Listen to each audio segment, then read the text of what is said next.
आणि ऍसिडिटी म्हणजे ऍक्च्युली हा शॉर्टकट आहे, खरं शब्द आहे त्याचा हायपर ऍसिडिटी.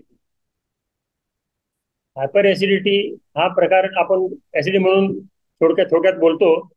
याचा अर्थ असा होतो की आपल्या पोटामध्ये जे ऍसिड असतं ते नॉर्मल असतं. ते आपल्याला आपलं खाणं आपलं जे असतं ते डायजेस्ट व्हायला ऍसिड लागतं. ते ऍसिड त्यामध्ये प्रत्येक पोटात असतंच ते. त्याची जेव्हा मात्रा जास्त होते, अधिक होते अपेक्षेपेक्षा, त्याला आपण हायपर ऍसिडिटी म्हणतो. लोक त्याला ऍसिडिटी म्हणतात. नॉर्मल ऍसिड आपल्या पोटामध्ये बनतंच आणि हे आपलं खाणं हजम करण्यासाठी ते लागते आपल्याला.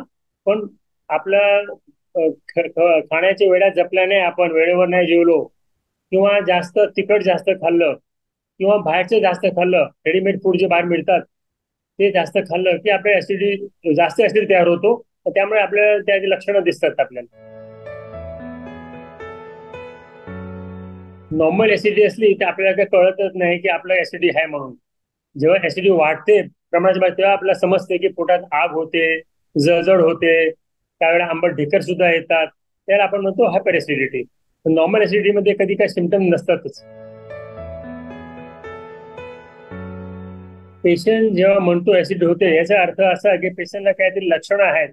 नॉर्मल पेशंट कधी आपल्याला कंप्लेंट करत नाहीये, काय कुठल्या कंप्लेंट करत नाहीये. पण जेव्हा त्याला वाटतं की माझ्या पोटामध्ये आग होते, जळजळ करते, आंबट ढेकर येतात किंवा पोटामध्ये काय कसं तरी वाटतं, समजा ते नॉट अबल डिस्क्राईब, ते सांगू शकत काय होते, मला कसं तरी होतं असं म्हणतात. ह्याचा अर्थ असं असतं की पोटामध्ये जे नॉर्मल पेक्षा अधिक ऍसिड बनतं, तर त्यामुळे आपल्याला सिमटम येतात. ह्याला म्हणतात हायपर ऍसिडिटी.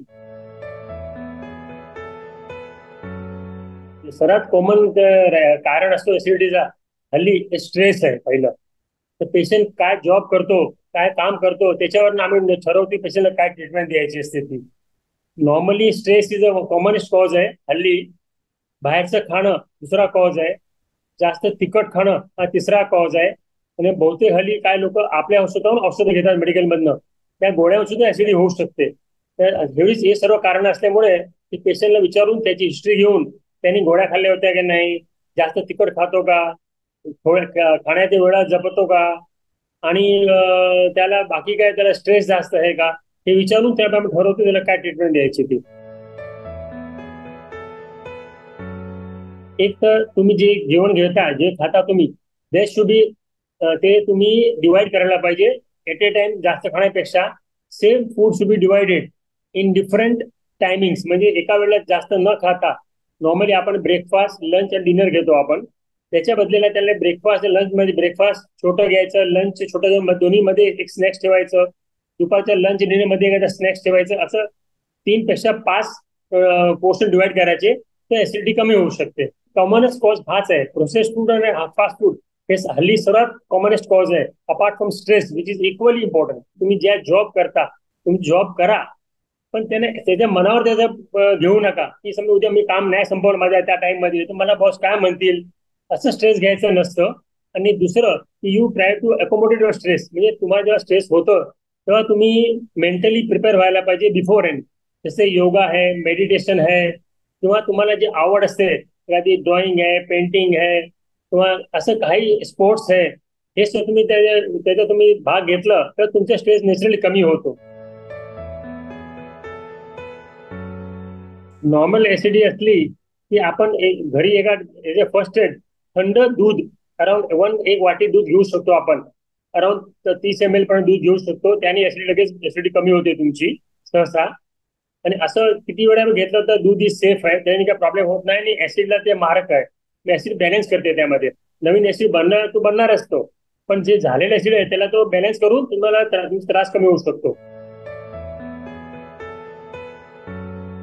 जर ऍसिडची ट्रीटमेंट नाही केली, ऍसिड हे एक स्ट्रॉंग आहे.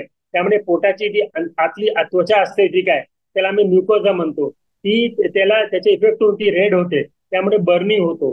त्यामुळे जास्त राहिलं की तिथे अल्सर होतो, ज्याला आपण जखम म्हणतो. अल्सर राहायला बरं व्हायला 3 ते 6 आठवडे लागतात. तर तू वेळेवर औषध केलं की तुम्हाला पुढचे जे प्रॉब्लेम आहेत ते ऍसिड म्हणजे आतली कात्री लाल होणं, त्याला आम्ही म्हणतो गॅस्ट्रायटिस म्हणतो, ते होणार नाही. तुम्हाला जखम होणार नाही, म्हणजे अल्सर होणार नाही. अल्सर झालं आणि ट्रीटमेंट नाही केली तर काय वेळा अल्सरचे ते कॉम्प्लेक्स होऊ शकतात. मग त्यामुळे आपण पहिले जपायला पाहिजे, वेळेवर औषध घेतलं पाहिजे. लाईफस्टाईल मध्ये मेन तुम्हाला वेळेवर खाणं, वेळेवर झोपणं हे पहिलं महत्वाचं आहे.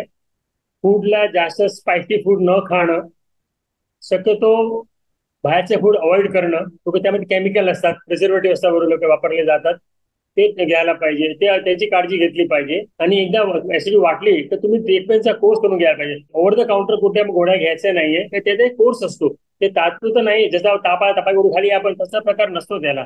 त्याला कमीत कमी 3 ते 6 आठवड्याचा कोर्स असतो. शक्यतो कोणी गोळी घेऊ नये. तुम्हाला वाटतं ऍसिडिटीचं लिक्विड मिळतं, जे काय गुलाबी कलर औषध मिळतात, ते ह्या प्रकारे औषध तुम्ही घेऊ शकता. त्याला काही प्रॉब्लेम नाहीये, पण गोळ्या शक्यतो घ्यायचं नाही. हल्ली लोकांना सवय आहे, डायरेक्ट मेडिकल जातात आणि गोळ्या घेऊन चालू करून टाकतात. That should not happen. हल्लीचा सर्वात कॉमनेस्ट कॉज हाच आहे, प्रोसेस फूड आणि फास्ट फूड. हे हल्ली सर्वात कॉमनेस्ट कॉज आहे, apart from stress which is equally important.